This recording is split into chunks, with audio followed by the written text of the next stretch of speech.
Hello, B3 Burner with another collaborative video with Panzer Platform and the others. This time we're talking about the Crown Victoria interior, and I have my outline with me. We'll be going over the glove box, the stock cup holder insert, the console between the seats, my cell phone magnetic arm, my seat cushion. I wrote that in afterward because I had already typed the page up. Interior lights, what I hope to add later, the back seats, and then I have a question, not a statement, about my backward seat buckle and some suggestions as to how I might get it turned around. So let's put the notes aside and jump into this.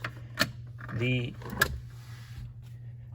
glove box, the only absolutely necessary thing you're required by law to carry, I obviously have, and that's my auto registration and insurance. It comes in this nice little holder, and without zooming in on the numbers, there I go. Reggie on one side and insurance on the other. And I didn't shove this in all the way. There we go. So that's good right there. The next thing I have, and I ordered this on eBay, is the owner's manual for 2011. No, it's not a shop guide, so shop manual, so it won't tell you how to rebuild an engine or a transmission, but it will tell you how to do the basic simple stuff in the car, like, and I'll just turn this on as an example. When we pushed the clocks ahead from Pacific Standard Time to Pacific Daylight Time back in March, this was the only clock in the house, and my other car included, that I didn't move ahead because I didn't know how to. I read the manual, and in less than 30 seconds I had it bumped up to daylight savings time, for the summer, and we were good to go. So that's an example of how something as simple as that, you don't know it, you can learn it there. Other than that, it's just bragging rights to say you have it in the car. Now, I also have, or the guy that I ordered this from eBay included, was the tire warranty guide and the general warranty guide for Ford Mercury cars. Because I'm not the original owner, and the original owner was a police department, I don't think I could take advantage of that. But again, it's just nice to say I've collected the set and have it. Like I said, bragging rights more than anything else. Next, kind of tying in with what I talked about in the trunk video last time, tire pressure gauge, just to confirm without having to go to a gas station.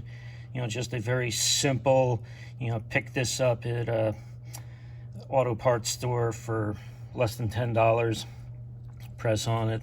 The little rod comes out with the numbers and tells you what you have. It doesn't have to be perfect, but it just gives you a general idea of whether you should think about refilling your tires or not. And then finally, I always, anytime I go to McDonald's or KFC or Burger King or some fast food joint, if I have extra napkins from my meal, rather than throw them away and waste them, I figured put them in the car. You never know when you might need them. And in conjunction with that, well, we'll talk about the tissues later. I'm like your favorite grandma and grandpa. I always keep the tissues with me. I guess, when you're 53 years old, you start thinking about things that you didn't think about when you were 19 or 20. You never know when you need to blow your nose, wipe your mouth, etc., etc. Maybe you picked a scab and it's bleeding. Life happens. So it's good to keep those things in there. And any extra doodads I might put in here. Years ago, I might have put maps in here. I did keep AAA paper maps, but obviously with technology and GPS, we don't need that anymore, so we don't do that. So that's the glove box. Next I'd like to talk about is the stock cup holder insert. On civilian Crown Vics, this space under the heater air conditioning board would be for the stock cup holders. In a police car, it was just a place to wedge electronics, and they left the wires out. I mean, I suppose if I was really progressive and proactive, I would find a spot for this and remove those, but it hasn't been a priority. Okay, next, console between the seats. This is a temporary console. I can do better than this, and I plan on doing better than this. In fact, I've seen people with other Crown Vic videos that have some really nice trim, slim thing that they got either on eBay or Walmart or something. It fits right in here. It's got a door with a lock that lifts open. I'd like something like that, but right now, not a priority. I'll worry about it later. So what do I keep in here? Obviously the garage door opener so I can get in and out of the garage. The suction cup dirt protector that goes on my cell phone suction cup. I'll talk about that in just a little bit. I'm getting ahead of myself. My hand sanitizer because of our current COVID-19 crisis. And I just added this not too long ago. My Bluetooth thingamajig that I insert into the sun visor when I'm getting ready to drive, and of course the charger that goes with it. A good thing to have. As I alluded to earlier, the tissues. You know, the difference was when I was a kid, my grandmother and grandfather always kept the tissues on the rear seat deck. I never understood that. How are you going to reach them back there? So I keep them in the center. Seems like a much smarter place to keep it. All right. Next thing we're going to talk about, cell phone magnetic arm. When I'm taking video of my car from first-person POV out the windshield, this is a good thing for this, or for just general GPS use. It's got a strong magnet, a strong suction cup. It's not going anywhere. I ordered that not too long ago. Following Panzer Platform's advice, I always keep my selector in the vent position, so hopefully help with door damper situations. I just thought I'd throw that in there real quick. Interior lights. My lights from the used car dealership were just electrical wires bound up and then covered with plates.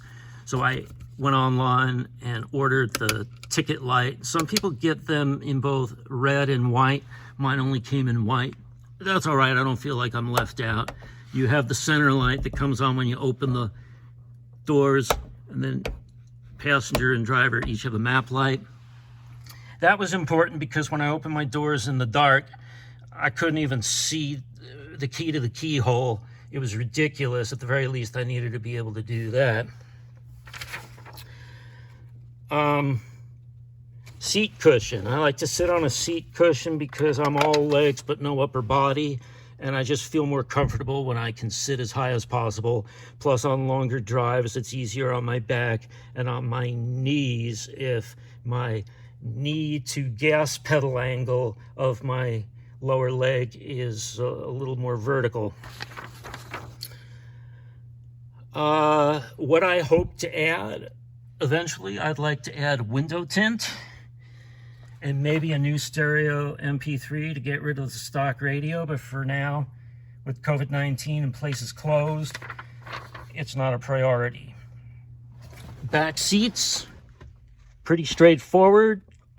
I don't like anything in them. I keep the back seat clear, I keep the floor clear. Cleanliness is next to godliness. And then finally, what I want to talk about, I have a problem. A question for you. My seat buckle is backwards 180 degrees so that you have to twist it and corkscrew it if the passenger is to buckle up. Does anybody have any suggestion as to how to twist this and get it turned around so that it looks like the front passengers, for the front driver's seat? Well, obviously the driver sits in the front, the driver's seat.